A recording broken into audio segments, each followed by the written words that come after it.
Hello everyone and welcome to the lesson.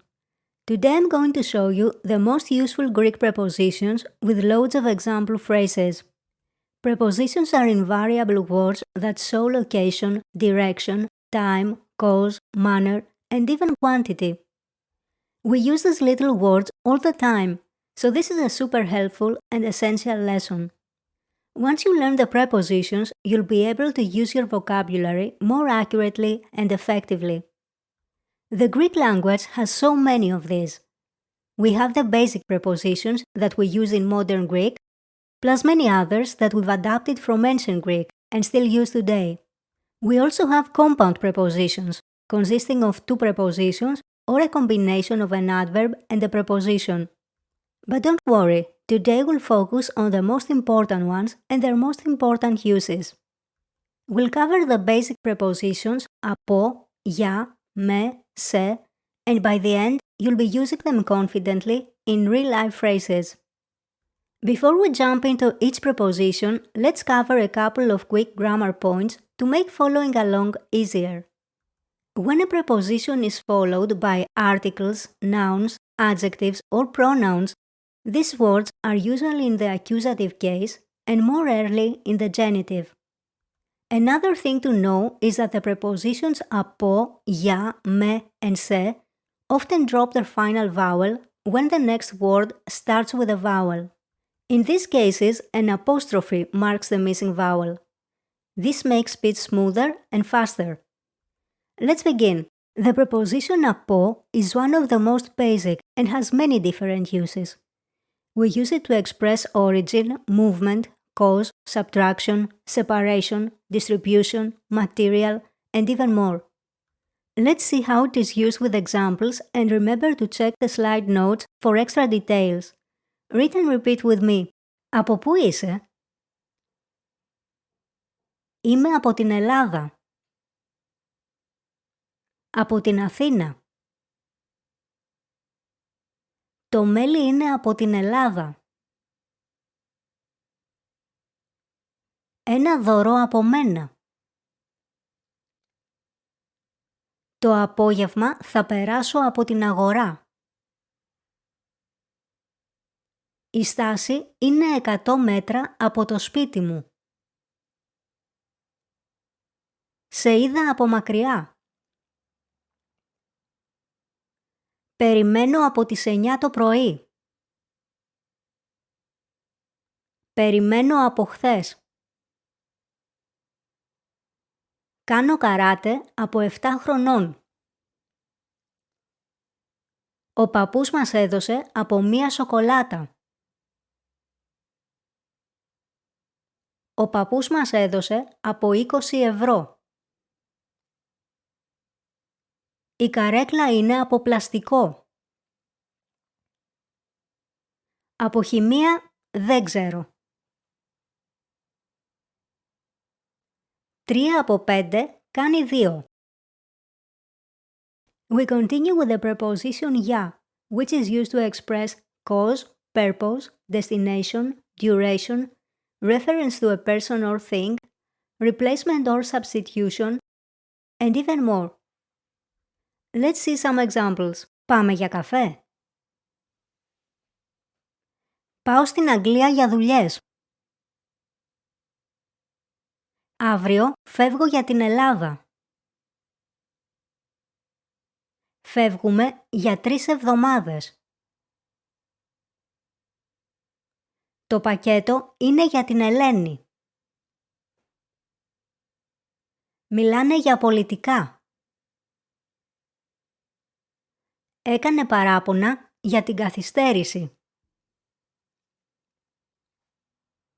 Γι' αυτό άργησα. Το πουλάω για 3.000 ευρώ. Πας εσύ για μένα? Next is the preposition με.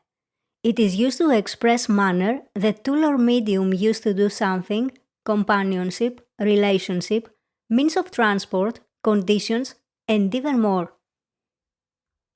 Let's see some examples. Μένω με τους δικούς μου. Έφυγε με τον πατέρα του. Πάω με τα πόδια. Πληρώνω δόσεις με το μήνα. Αγοράζω φρούτα με το κιλό. Τρώω σούπα με το κουτάλι. Με κοίταξε με απορία. Γέλασε με το λάθος μου. Ξύπνησε με την Ανατολή. Φίλος με κότερο. Μια κανάτα με κρασί. Το σπίτι με τα κεραμίδια. Το μαύρο πάει με όλα. And finally, the preposition se. We use it to show location or position in space, direction, duration, deadlines, reference, manner, situation, and even more. Se can stand alone, but when it comes before the definite article in the accusative and sometimes in the genitive case, the two words merge into one. That's when it becomes ston, stin, sto, etc. Let's see some examples. Μένω στην Αθήνα. Είμαι στο σπίτι. Πάω στη δουλειά. Το πέταξα στα σκουπίδια. Κάθομαι στον καναπέ. Ξυπνάω στις 7. Πετάμε σε 2 ώρες. Έφυγε στα κρυφά. Είμαι καλός στη γραμματική. Ο κόσμος ήταν σε κατάσταση πανικού. Θα συναντηθούμε στις Μαρίας. Now let's wrap up the lesson with casual, fixed and idiomatic phrases Greece use all the time, and everyday examples that combine different prepositions. Stay active in the lesson. Read and repeat with me. Let's begin. Κάηκα από τον ήλιο. Ψηθήκαμε από τη ζέστη. Έσκασα από τη στενοχώρια μου. Από Σεπτέμβρη σχολείο. Από Δευτέρα δίαιτα. In Greek, the phrase από Δευτέρα can have a literal meaning that you are actually starting something on Monday, but it is often said jokingly, as a playful excuse to delay action, to procrastinate. Για πού το έβαλες? Για όνομα του Θεού. Κοιμάμαι με τις κότες. Χθες κοιμήθηκα με τις κότες. Στις 7. Με λίγα λόγια. Με λίγα λόγια χάσαμε την πτήση. Το είπα στα ψέματα. And here's a bonus phrase. Super common, versatile and very Greek. Με γεια. In Greece, when someone gets something new, like a haircut, new shoes, clothes, etc., friends and family will almost always say με γεια. Even people working in shops often say it to customers. It's like a friendly blessing, wishing the person to enjoy it in good health. Με γεια το κούρεμα. Σου πάει. Με γεια το μαλλί. Με γεια το πατούμενο. Σου αρέσουν τα καινούρια μου παπούτσια? Είναι πολύ ωραία. Με γεια. Ευχαριστώ πολύ. Με γεια is a small phrase, but it carries a lot of warmth and connection in everyday life. People actually expect to hear it, So just say it. Greeks love this stuff. We continue with more casual phrases and sentences, some combining more than one preposition. Μετακομίζω από τη Γερμανία στην Ελλάδα. Δουλεύω σε μια καφετέρια. Πάω για καφέ με το Γιάννη.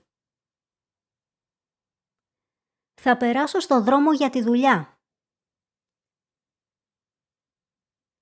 Θα περάσω στο δρόμο από τη δουλειά. Με το αυτοκίνητο σε 10 λεπτά έφτασες. Σε είχα στο μυαλό μου. Φιλιά στα παιδιά. And the final tip.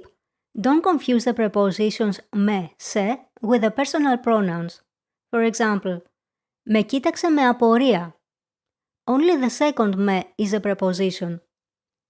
To learn how to distinguish pronouns, I recommend watching the possessive pronouns lesson. Prepositions might be small, but they're everywhere in Greek, connecting ideas, adding detail, and helping you sound natural in everyday conversations.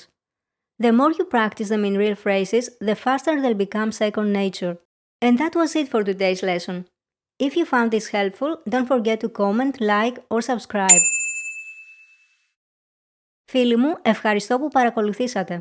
Τα λέμε στο επόμενο μάθημα.